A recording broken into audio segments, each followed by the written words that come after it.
Evaluating Scott.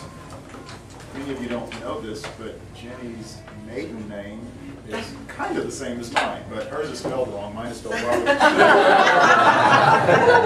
But today's theme, back to school, immediately reminded our next evaluator about what a great learning environment Toastmasters provides us all. I agree. It's easy to evaluate it to one of those really great classes that only came along once in a while. I need to fix my printer. I understand. One of those that included half your friends and was more fun than work. But where you often learn the most. Please welcome Ginny Snyder. And I butchered that, so I apologize.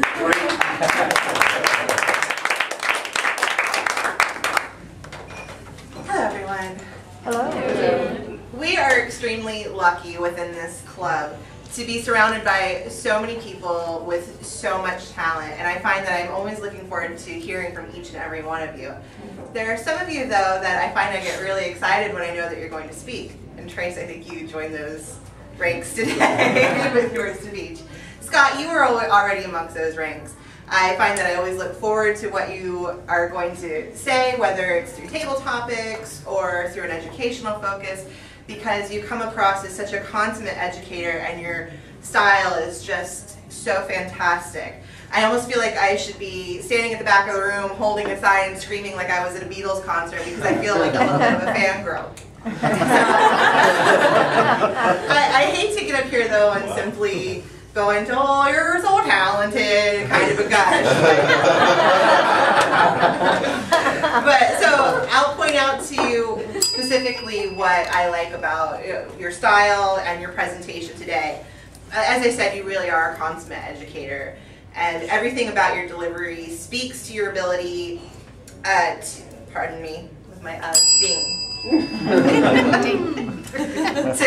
And you further illustrated that today by getting up here with the whiteboard and not only using it, but the way that you used it. You punctuated it perfectly with your points. The way that you drew on the board was fantastic. And what you did that I really liked was that you put the board front and center. So often when people use them, they put them behind us because they need to turn and write on them. But you had the ability, and perhaps it's because you're really tall or you've gotten really good at writing upside down, you had the ability, you put it front and center so that we could all see it, and you remained present front and center while you drew on the board backwards this way somehow.